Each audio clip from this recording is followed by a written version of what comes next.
Kayaking in the heart of the city. Potentially perilous and certainly not for the faint-hearted. Tories in Glasgow used to be an equally rare sight.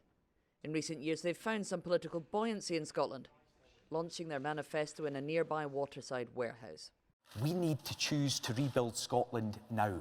With the emphasis on trying to stop the SNP holding another referendum on Scottish independence. Have you spoken to the Prime Minister about how he would respond if an SNP government asked him for permission to have another referendum? Well, the Prime Minister is clear. We cannot have another referendum while Scotland is seeking to recover from the COVID pandemic. I spoke to him last night. So in this campaign, you're really focused on the threat of another referendum, but if you know the Prime Minister will refuse permission for that, then there isn't any threat at all. Well, there is a major threat because Nicola Sturgeon has said she would go ahead with an illegal wildcat referendum anyway. She's said, she's accepted in this campaign, she would hold that referendum within the first couple of years, and she's also accepted that means campaigning to separate Scotland from the rest of the UK during our recovery phase. The Scottish Conservatives are promising £2 billion extra spending for the NHS, to recruit 3,000 more teachers, a £500 skills grant for every adult to pay for retraining, more local policing, and full fibre broadband for every home and business by 2027.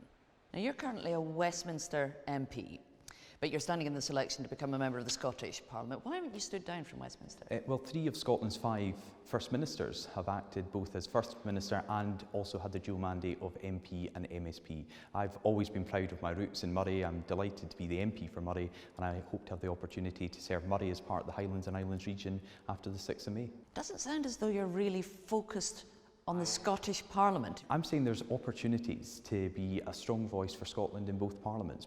The Conservatives were the largest opposition party in the last Scottish Parliament, and this campaign seems to be focused on maintaining that position rather than forming the next Scottish Government. They talk about the opportunities in a hung Parliament and denying the SNP an overall majority to stop their push for another independence referendum.